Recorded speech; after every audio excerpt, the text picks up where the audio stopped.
vos élèves vont utiliser un appareil numérique, que ce soit un Chromebook, un portable ou encore un iPad, mais vous allez vous rendre compte que c'est beaucoup plus simple pour tout le monde si vous utilisez un environnement numérique d'apprentissage.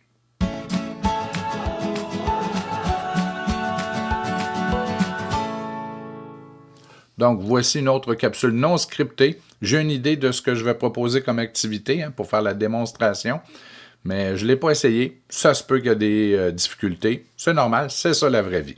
Donc, je suis en classe, j'ai mes 18 élèves devant moi, je suis allé chercher un chariot de Chromebook, de iPad ou de portable et j'aimerais que mes élèves effectuent une recherche, donc de la lecture, sur leur animal préféré qu'ils n'ont pas à la maison. Donc, un animal sur lequel ils voudraient en savoir plus. Parfait.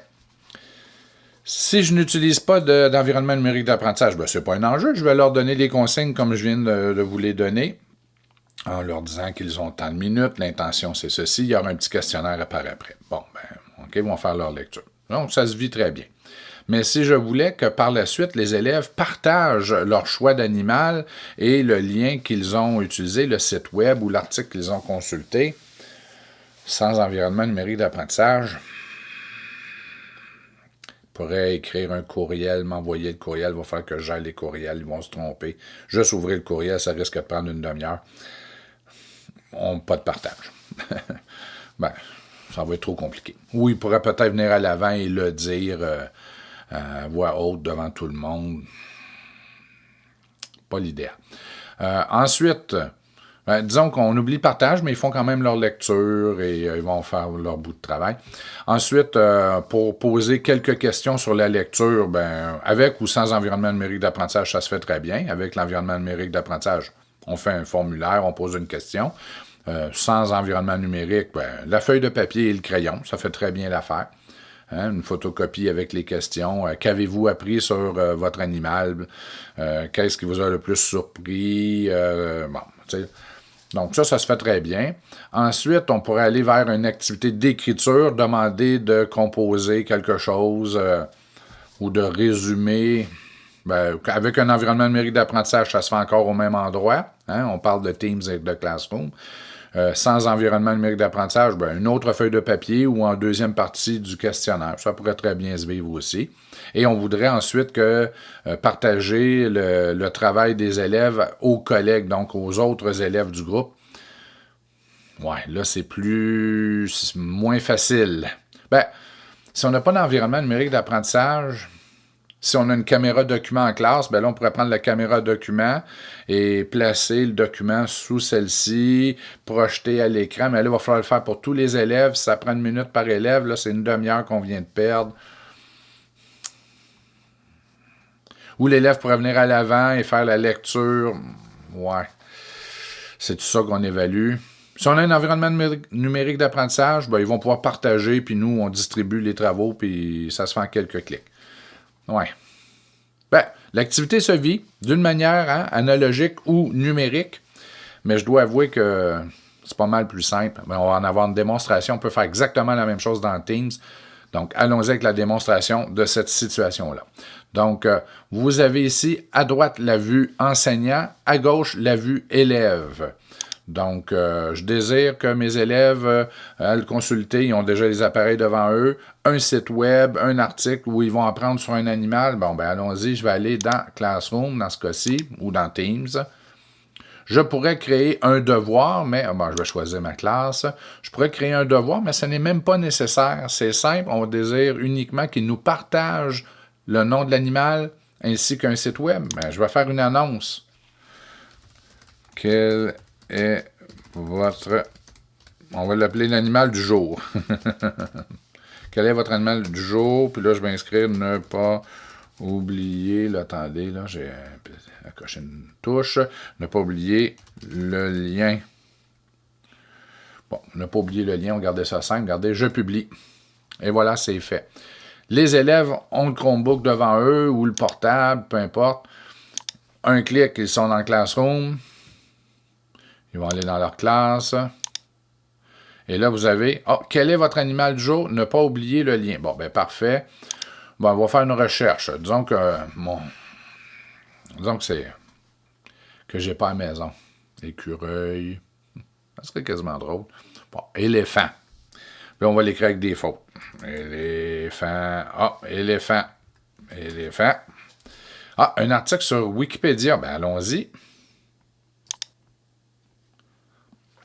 Et là, l'élève commence à lire son article sur l'histoire des éléphants. Ah, la trompe. La trompe comporte entre 100 000 et 150 000, mais ça, je ne savais pas. Muscles. OK. Bon. Je viens d'apprendre quelque chose. Donc, voici l'élève. Je retourne à Classroom. C'est clair. Quel est votre animal du jour? Mon animal est...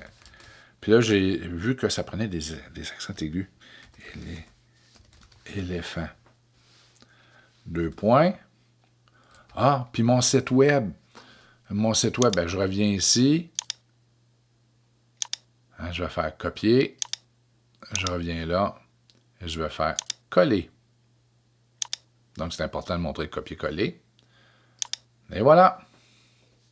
C'est fait. Et là, vous avez ici vos élèves. Juste pour ne pas attendre, je vais faire rafraîchir. C'est instantané, hein? Donc, regardez, ça se fait.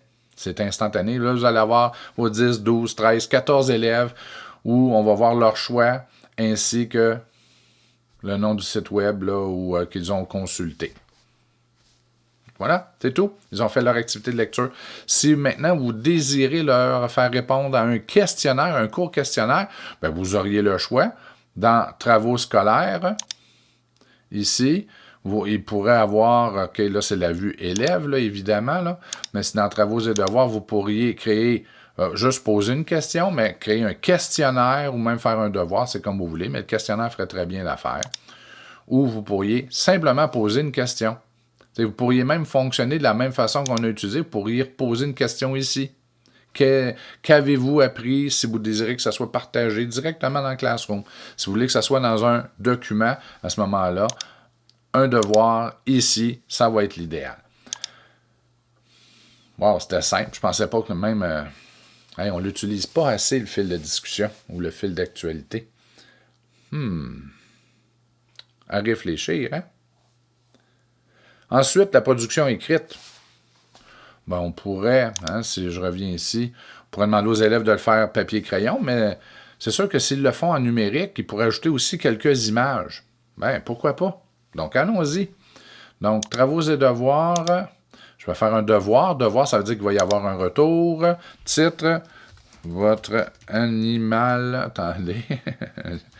Animal préféré. C'est pas facile. Donc, je vais créer un Google Docs. Là, j'ai assez de la difficulté à écrire que je vais faire un copier-coller, ça va aller plus vite. Votre animal préféré, 2 points. Et là, ils devront... Je vais donner un nom au fichier. Une fois que c'est fait, ils vont simplement écrire le nom de l'animal préféré, puis leur texte et ainsi de suite. Vous avez compris le principe, on prépare notre fichier. Donc ici, le document, il ne sera pas consultable par les élèves, mais je veux qu'il y ait une copie par élève. Si on a une grille d'évaluation, on peut l'ajouter ici, date limite, ainsi de suite. Donc, je publie le devoir. Je n'ai même pas laissé d'instruction, mais je vous conseille d'en laisser. Et voilà. Donc, les élèves, instantanément, s'ils vont à travaux scolaires... Ah, podcast, on va juste faire une petite mise à jour. Ah, votre animal préféré. Donc, l'élève peut venir ici et va cliquer sur son devoir. Donc, il y aura les instructions ici. L'élève va inscrire que son animal préféré, c'est l'éléphant.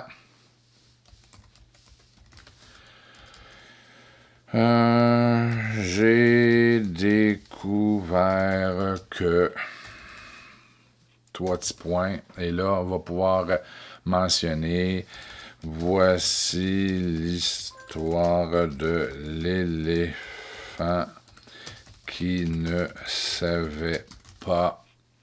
Et voilà. Donc, une fois que l'élève a terminé, il ferme. Et là, si on fait afficher les instructions, on pourrait remettre le devoir Pire s'il ne le fait pas, oui, je remets, là. Mais c'est pas la fin du monde. Comment le tout pourrait se vivre sur un appareil mobile? Ben, ça se vit aussi très bien. On pourra faire une démonstration.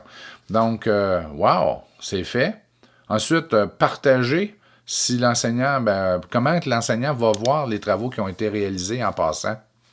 Donc, votre élément préféré, regardez, l'enseignant n'a pas exactement la même vue que les élèves, peut voir que le devoir avait été attribué à tant d'élèves et dans ce cas-ci, c'était 1, et puisqu'il a été remis, il est maintenant dans la catégorie remis. Wow, OK. Si on clique ici, il peut même consulter directement la réalisation de l'élève. On peut ajouter des commentaires, faire des suggestions, aider, accompagner l'élève, commenter. Il n'y a pas grand-chose qu'on ne puisse pas faire. On verra ça dans une autre capsule.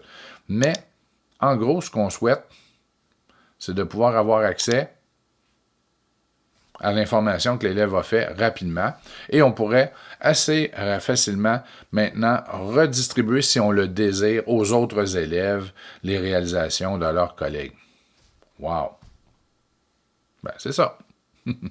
Donc, c'est un avantage d'utiliser un environnement numérique d'apprentissage. Vous voyez, on a fait une activité d'écriture, on aurait pu prendre 30 secondes et faire un questionnaire pour vérifier la compréhension de cette lecture ou ce qu'ils en ont retenu. Ensuite, on a débuté une activité d'écriture. Et ça a pris quelques secondes. On n'a pas eu besoin de gérer ni de courriel, ni de bout de papier, ni de la caméra document en classe. Et en plus, c'est notre texte, là, ce qu'on n'a pas fait ici, là, si j'annulais ma remise, annuler la remise, ben, je pourrais ajouter une image, ce que j'avais oublié de faire. Voici, donc, je reviens ici dans mon document.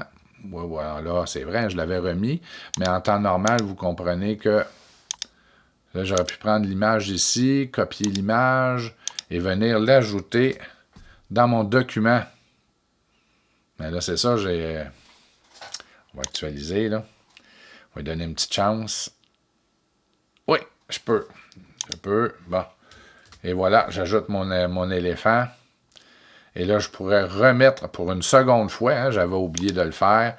Donc, je remets à une seconde reprise. Je remets mon devoir. Et là, mon enseignant a automatiquement accès au nouveau. Regardez, attribuer. Si on fait actualiser la page, des fois, ça prend 2-3 secondes. Et que je revienne à votre élément préféré. Ah, il est remis, et là, je pourrais aller valider ce que l'élève a fait. Ah, l'élève a encore oublié quelque chose.